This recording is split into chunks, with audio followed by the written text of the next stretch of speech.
નમસ્કાર વિદ્યાર્થી મિત્રો, સ્વાગત છે આપનું મારી ચેનલ એચએસ ટ્યુટોરિયલમાં। આજના વિડીયોમાં આપણે સ્વાધ્યાય 5.2 ના આગળના દાખલાઓની ચર્ચા કરીશું। એ પહેલા તમામ મિત્રોને જણાવવાનું કે જો આ ચેનલમાં નવા હોય તો ચેનલને સબસ્ક્રાઇબ કરી લેજો, સબસ્ક્રાઇબ કરવાની જો બાકી હોય તો।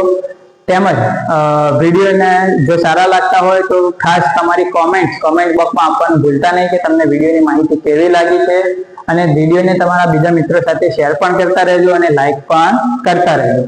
એ સિવાય આપને જણાવવાનું કે મારા દરેક વિડીયોના ડિસ્ક્રિપ્શનની અંદર મારા WhatsApp ચેનલની લિંક પણ આપેલી છે। તો WhatsApp ચેનલની લિંક ઉપર ક્લિક કરીને તમે WhatsApp ચેનલમાં પણ જોડાઈ જજો, જેથી કરી અવારનવાર ત્યાં કોઈ નાની મોટી અપડેટ હું આપતો હોઉં છું તો એ પણ તમને ચોક્કસપણે મળતી રહે। અને વિડીયોના નીચે ખાસ તમારી કોમેન્ટ આપવાનું ભૂલતા નહીં। શરૂ કરીએ આજનો વિડીયો। સ્વાધ્યાય 5.2 દાખલા નંબર 18।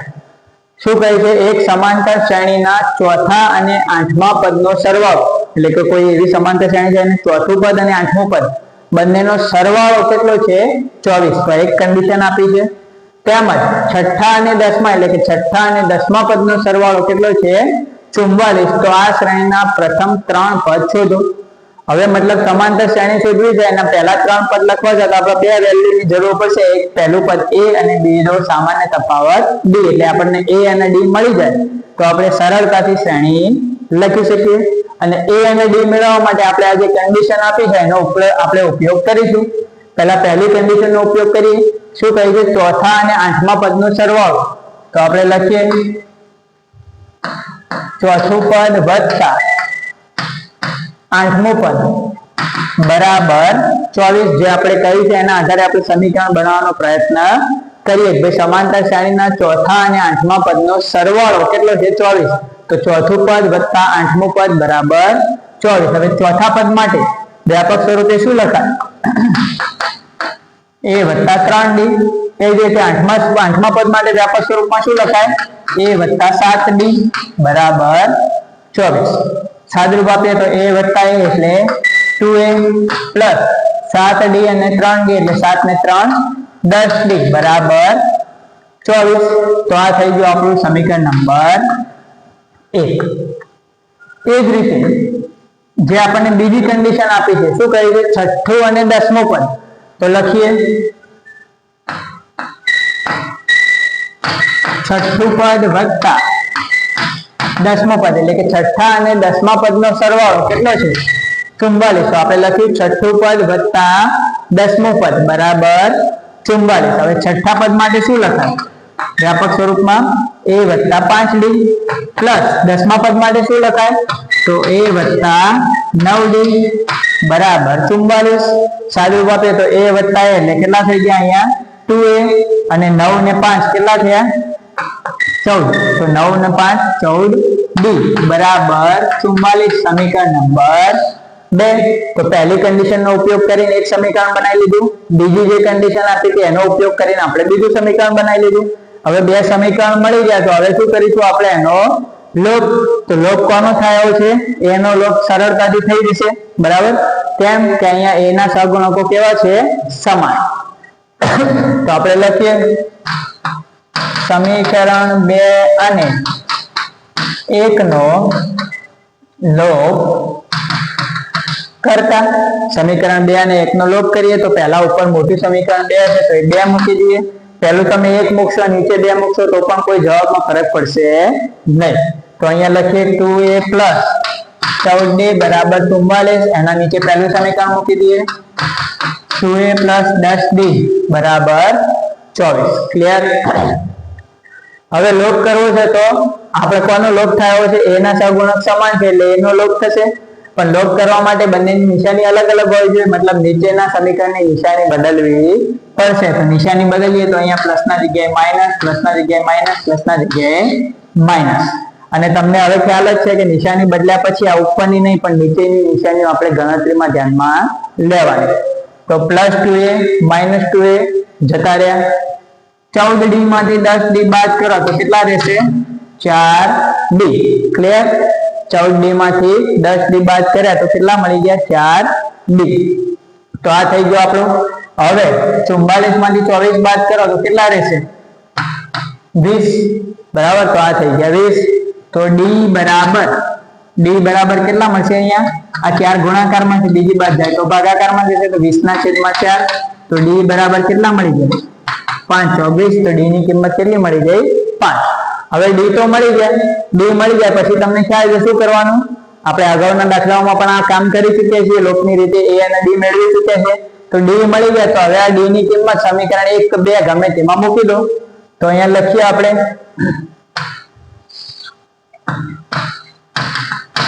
ડી ની કિંમત સમીકરણ 1 માં મૂકતા, તો સમીકરણ 1 માં જ્યાં ડી છે ત્યાં વેલ્યુ મૂકી દઈએ.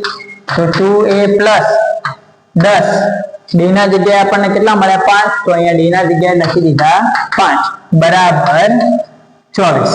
તો સમીકરણ 1 ની અંદર આપણે આ ડી ની કિંમત મૂકી દીધી. હવે સાદુરૂપ આપી દઈએ તો 2a + 10 × 50 બરાબર 24. તો 2a બરાબર 50 પ્લસ હતા પેલી બાદ જાય શું થશે? માઇનસ. તો 2a બરાબર 24 - 50. હવે એક સંખ્યા પ્લસ એક સંખ્યા માઇનસ હોય તો તમને ખ્યાલ છે શું થાય? બાદબાકી અને નિશાની રહેશે મોટી સંખ્યાની. તો 50 માંથી 24 ગયા તો કેટલા રહ્યા? 26. અને નિશાની મોટી સંખ્યાની એટલે કેટલી રહેશે? માઇનસ. તો a બરાબર -26/2. 2 ગુણાકારમાં હતા બીજી બાદ જાય તો ક્યાં જાય? ભાગાકારમાં. તો ભાગ ઉડાડીએ તો 13 દુ 26. તો a ની કિંમત કેટલી મળી?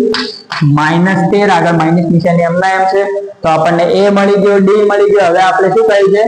આ સમાંતર શ્રેણીના પ્રથમ 3 પદ શોધો. તો 3 પદ લખવા હોય તો આપણે આના સરળતાથી હવે લખી શકીશું. સમાંતર શ્રેણીનું પહેલું પદ એટલે કે a કેટલા આયા? -13. તો એ મૂકી દીધા આપણે. હવે d કેટલો છે? 5 + 5 છે મતલબ ઉમેરતું જવાનું. તો -13 + 5 એટલે એક સંખ્યા માઇનસ હોય એક પ્લસ હોય તો 13 માંથી 5 બાદ કરો તો કેટલા રહેશે? 8. અને નિશાની મોટી સંખ્યાની એટલે -8. -8 માં હજુ 5 ઉમેરો તો કેટલા રહેશે? -3. આ રીતે આપણી શ્રેણી ચાલતી રહેશે. તો આપણે 3 પદ લખવાના તો પ્રથમ 3 પદ મળી ગયા. શ્રેણી શું બની? -13 -8 -3.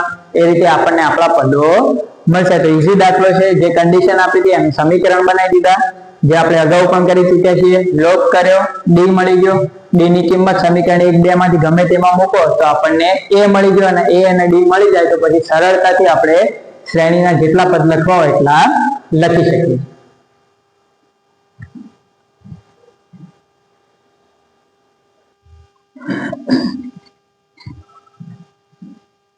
હવે વાત કરીએ સ્વાધ્યાય 5.2 દાખલા નંબર 19. શું કહે છે? સુબ્બારાવે 1995 માં ₹5000 ના વાર્ષિક વેતનથી કામ શરૂ કર્યું. એટલે કે 1995 ના વર્ષમાં એમને ₹5000 વાર્ષિક વેતનથી એક કામ શરૂ કર્યું. તેમને દર વર્ષે માસિક ₹200 ની વેતન વૃદ્ધિ મળે છે. તો કયા વર્ષે તેમનું વેતન ₹7000 થાય? એટલે કે ધારો કે આ પહેલા વર્ષે પહેલું વર્ષ આ ગણી લો, 1995 માં એમને 5000 શરૂઆત કરી તો કેટલા વર્ષે એમનો પગાર, એમનું વાર્ષિક વેતન જે છે ₹7000 થશે એ આપણે કહેવાનું. અહીંયા જો મિત્રો ચોપડીમાં રકમમાં એક ભૂલ છે કે આ જે માસિક શબ્દ છે એ વાસ્તવમાં હોવો જોઈએ નહીં. કેમ કે જો માસિક વેતન વૃદ્ધિની વાત કરીએ તો દર માસિક એટલે દર મહિને, તો દર મહિને જો એમના પગારમાં ₹200 વધતા હોય તો મતલબ વર્ષના 12 × 2400 વધી જાય. તો પહેલા વર્ષે પગાર 5000 છે, બીજા જ વર્ષે 7000 થી વધુ થઈ જાય છે. તો એક બંધ બેસતું નથી. તો અહીંયા માસિક શબ્દ તમારે ઇગ્નોર કરવાનો છે. રકમ આ રીતે સમજો. સુબ્બારાવે 1995 માં 5000 ના વાર્ષિક વેતનથી કામ શરૂ કર્યું. એટલે કે એમને શરૂ કર્યું કામ, પહેલા વર્ષે એમનું વાર્ષિક વેતન કેટલું હતું? 5000. તેમને દર વર્ષે ₹200 ની વેતન વૃદ્ધિ મળે. દર વર્ષે માસિક નહીં પણ દર વર્ષે ₹200 ની વેતન વૃદ્ધિ મળે. એટલે કે દર વર્ષે એમના વેતનમાં ₹200 નો વધારો થાય. તો કયા વર્ષે એમનું વેતન ₹7000 થાય? બરાબર. તો આ પ્રકારના આ દાખલામાં બેઝિકલી આપણે શું કરવાનું છે? એક શ્રેણી બનાવવાની. તો સૌથી પહેલા નોકરી લાગ્યા એટલે પહેલા વર્ષે એમનું વેતન કેટલું હતું? 5000. બરાબર. પછી દર વર્ષે ₹200 ની વેતન વૃદ્ધિ મળે તો બીજા વર્ષે એમનું વેતન કેટલું થશે? 5200. બરાબર. 5000 માં 200 ઉમેરો. દર વર્ષે જેમ જેમ વર્ષ વધતા જાય એમ ₹200 એમનું વેતન વધતું જાય. બરાબર. તો પહેલા વર્ષે એમનું વેતન 5000 હતું, બીજા વર્ષે ₹200 વધશે એટલે કેટલું થશે? 5200. એમ કરતા કરતા વધતું છેલ્લે એમનું વેતન કેટલું 7,000 ક્યારે થશે એ આપણે શોધવાનું. તો આ પ્રમાણે બની ગઈ આપણી શ્રેણી. હવે શ્રેણીનું પહેલું પદ પણ આપણા જોડે છે, અંતિમ પદ એટલે કે n પણ આપણા જોડે છે. મતલબ આ શ્રેણીની અંદર આપણે શું શોધવાના છે? n શોધવાના છે. ભાઈ આ શ્રેણીમાં કુલ પદોની સંખ્યા કેટલી છે, એટલે કે કેટલા વર્ષે એમનું વેતન 7,000 રૂપિયા થાય. બરાબર, એટલે કે n આપણે અહીંયા શોધવાના છે. એ વાત તમારે સમજવાની.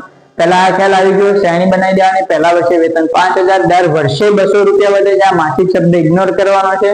તો બીજા વર્ષે કેટલું થશે? 5,200. એમ કરતા કરતા કયા વર્ષે 7,000 થશે? બરાબર, તો છેલ્લું પદ શ્રેણીનું શું થઈ ગયું? 7,000. હવે અહીંયા an ના સૂત્રનો ઉપયોગ કરીએ તો an બરાબર a પ્લસ n માઇનસ 1 ગુણ્યા b. હવે દાખલો ખૂબ જ સિમ્પલ છે. an એટલે અંતિમ પદ, 7,000 વેતન ક્યારે થશે શોધવાનું. તો 7,000 a એટલે પહેલું પદ, 5,000 n આપણે શોધવાના છે કે શ્રેણીમાં કુલ કેટલા પદ છે, એટલે કે આ વધતું કયા વર્ષે 7,000 વેતન થાય, એટલે કે પદોની સંખ્યા n આપણે અહીંયા શોધવાની. d એટલે બીજા પદમાંથી પહેલું પદ બાદ કરો તો d એટલે સામાન્ય તફાવત કેટલો મળી ગયો? 200. સાદું રૂપ આપીએ, 5,000 આ બાજુ ખસેડીએ તો 7,000 માઇનસ 5,000 બરાબર n માઇનસ 1 ગુણ્યા 200. આ 200 અંદર ગુણી નહીં દેવાના, ઘણા મિત્રો ગુણી દે છે, પછી સાદુરૂપ થોડું લાંબુ થઈ જાય. એના કરતા જરૂર પડે તો જ ગુણવાના, બાકી સીધું એમના એમ રાખવાનું. 7,000 માંથી 5,000 ગયા તો કેટલા રહ્યા? 2,000 n માઇનસ 1 ગુણ્યામાં 200. આ 200 ગુણાકારમાંથી બીજી બાજુ જશે તો ક્યાં જશે? ભાગાકારમાં. તો આપણે લખીએ 2,000 ના છેદમાં 200 બરાબર n માઇનસ 1. ભાગ ઉડાડીએ, 0 0 0 0 ગયા, 20 ના છેદમાં 2 એટલે અહીંયા કેટલા મળ્યા?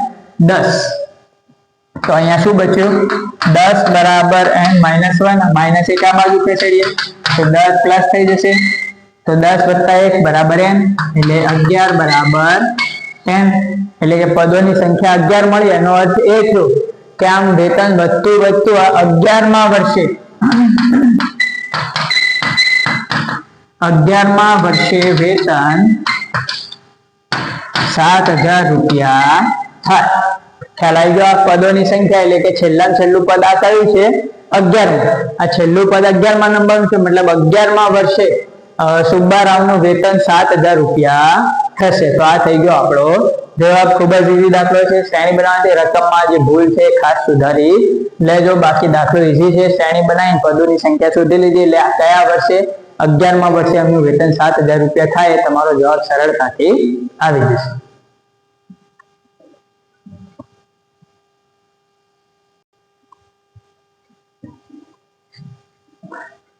હવે વાત કરીએ સ્વાધ્યાય 5.2 નો છેલ્લો દાખલો એટલે કે દાખલા નંબર 20 ને. શું કહે છે? રામકલી વર્ષના પ્રથમ અઠવાડિયે 5 રૂપિયાની બચત કરે છે. પછી તેની અઠવાડિક બચતમાં રૂપિયા 1.75 નો વધારો કરે. પછી મતલબ પહેલા અઠવાડિયે 5 રૂપિયાની બચત કરે છે, પછી દર અઠવાડિયે અંદર 1.75 રૂપિયાનો વધારો કરતી જાય છે. મતલબ પછી દર અઠવાડિયે 1.75 રૂપિયાની બચત કરતી જાય. જો એનમાં અઠવાડિયે એની બચત 20.75 રૂપિયા હોય તો n નું મૂલ્ય શોધો.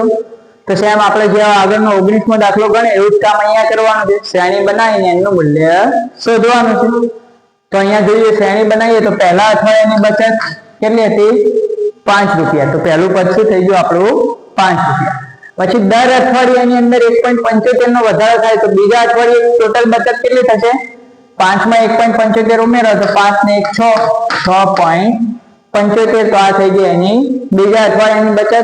એ રીતે બચત કરતા કરતા n માં અઠવાડિયાની બચત કેટલી થાય? 20.75. એટલે કે કોઈ n માં અઠવાડિયે એટલે કયું? 10મા અઠવાડિયે 20મા અઠવાડિયે જે હોય n માં અઠવાડિયાની બચત કેટલી થાય છે? 20.75. તો અંતિમ પદ આવી ગયું. તો n નું મૂલ્ય શોધો. તો આ શ્રેણી બની ગઈ. હવે આપણે an નું સૂત્ર મૂકી દઈએ. an બરાબર a પ્લસ n માઇનસ 1 ગુણ્યા d. an એટલે શ્રેણીનું અંતિમ પદ 20.75 બરાબર a એટલે શ્રેણીનું પ્રથમ પદ 5. n નું મૂલ્ય શોધવાનું. d એટલે સામાન્ય તફાવત. બીજા પદમાંથી પહેલું પદ બાદ કરો. 6.75 માઇનસ 5 એટલે 1.75. તો બધી કિંમતો મૂકી દીધી, સાદુરૂપ આપી દીધું. ખૂબ સિમ્પલ દાખલો હતો. જે કહ્યું હતું કે એના પ્રમાણે શ્રેણી બનાવી, પહેલું પદ 5, દર અઠવાડિયે 1.75 નો વધારો કરે તો પછી બીજા અઠવાડિયે થઈ જશે 6.75 બચત, પછી એમાં 1.75 ઉમેરતા જાય એમ કહ્યું હતું ભાઈ n માં અઠવાડિયાની બચત 20.75 થાય, તેમ કરતા કરતા એની બચત છેલ્લે 20.75 થાય છે, તો આ કયા અઠવાડિયે 20.75 બચત થઈ હશે આપણે શોધવાના, એટલે કે n શોધવાના. તો સૂત્ર મૂકી દીધું. હવે સાદુરૂપ આપીએ, 5 આ બાજુ આવશે તો 20.75 -5 n - 1 ગુણ્યામાં 1.75. હવે જો પોઈન્ટ વાળી સંખ્યા આવે છે, અહીંયા પોઈન્ટ નથી તો સિમ્પલ પૂર્ણાંક માંથી પૂર્ણાંક બાદ કરી દો. 20 માંથી 5 ગયા તો કેટલા રહ્યા? 15. તો 15.75, કેમ કે અહીંયા પાછળ પોઈન્ટ નથી એટલે પોઈન્ટ એમના એમ રહેશે. પૂર્ણાંક માંથી પૂર્ણાંક બાદ થઈ ગયા, 20 માંથી 5 ગયા 15, તો 15.75 n - 1 ગુણ્યામાં 1.75. 1.75 ગુણાકારમાં છે, બીજી બાદ જાય તો ભાગાકારમાં આવશે. તો અહીંયા 15.75 છેદમાં 1.75 બરાબર રહેશે n - 1. બરાબર. હવે જો ઉપરની સંખ્યામાં એ પોઈન્ટ પછી 2 અંક, અહીંયા એ પોઈન્ટ પછી 2 અંક, મતલબ પોઈન્ટ દૂર થઈ જશે. તો ઉપર રહેશે 1575 છેદમાં રહેશે 175 બરાબર n - 1. હવે અંદાજ લગાવીએ કે ભાઈ 175 ના જો 10 ગુણીએ તો કેટલા થઈ જાય? 1750. બરાબર. 1575 ના ભાગવા છે, તો જો આને 10 ગુણીએ તો 1750, મતલબ આનાથી મોટી સંખ્યા થઈ જાય. તો 9 એ ગુણાકાર કરી જોઈએ આપણે તો ભાઈ 175 ગુણ્યા 9 કેટલા થાય? તો 9 5 45 નો 5 વધી આવી 4, 9 63 ને 4 67 નો 7 વધી આવી 6, 9 1 9 અને 6 15. તો 9 એ ગુણાકાર આવી જાય કેટલો? 1575. તો આ રીતે તમે અંદાજ લગાવી શકો. સીધો 175 નો ભાગાકાર ના કરો, 175 ગુણ્યા 10 કરીએ 1750 થાય, મતલબ એનાથી નાની સંખ્યા. તો 9 એ ગુણાકાર કરીને ચેક કરે તો આવી જતો 175 ગુણ્યા 9 કરીએ તો 1575 થાય. તો અહીંયા 9 બરાબર n - 1, એક આ બાજુ ખસેડો તો પ્લસ થઈ જશે. તો 9 + 1 બરાબર n.